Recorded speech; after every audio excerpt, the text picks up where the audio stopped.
Italy আসা তোমাদের অনেকের স্বপ্ন। বাট ইতালির ভিসা রেশিও হচ্ছে তোমাদের জন্য দুঃস্বপ্ন। কারণ ইতালির ভিসা রেশিও অনেক খারাপ। অ্যান্ড খারাপ থাকাটাই স্বাভাবিক। যদি ভিসা ২ জনকে দেওয়ার কথা থাকে, অ্যাপ্লিক্যান্টের সংখ্যা হয় ১০০। সো স্বাভাবিক ভিসা রেশিও খারাপ হবেই। বাট একটা স্কলারশিপ আছে যেটা পাইলে তোমার ভিসা রেশিও লাইক 100% হয়ে যাবে। মানে আগে তোমার ভিসাই হবে, পরে অন্যদেরটা দেখা যাবে। সো এই স্কলারশিপটার নাম হচ্ছে Italian government scholarship. Application usually হচ্ছে জুনের শেষে শুরু হয়। এটার রিকোয়ারমেন্ট হচ্ছে আগে তোমার ইতালিয়ান কোনো একটা ইউনিভার্সিটি থেকে অফার লেটার ম্যানেজ করতে হবে। এরপরে হচ্ছে তুমি এই স্কলারশিপের জন্য অ্যাপ্লাই করতে পারবা।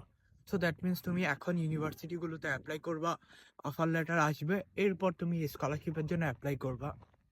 অ্যান্ড যেহেতু এটা একটা গভর্নমেন্ট স্কলারশিপ, সো অবভিয়াসলি তোমার সিজিপি অনেক ভালো থাকতে হবে বা ওভারঅল একাডেমিক প্রোফাইল অনেক ভালো থাকতে হবে, তাহলে তুমি হয়তো নমিনেটেড হইতে পারো। বাট এই স্কলারশিপটা পাইলে তোমার ভিসা 100% শিওর হয়ে যাবে। সো আগে থেকে ট্রাই করো এটার। আর এটার জন্য কিভাবে অ্যাপ্লাই করতে হয়, কি কি অ্যাকচুয়াল রিকোয়ারমেন্ট, সব কিছুই হচ্ছে ফার্স্টের কমেন্টে দেওয়া ভিডিওতে দেওয়াই আছে অলরেডি। সো তোমরা হচ্ছে ওই ভিডিওটা আগে চেক করো।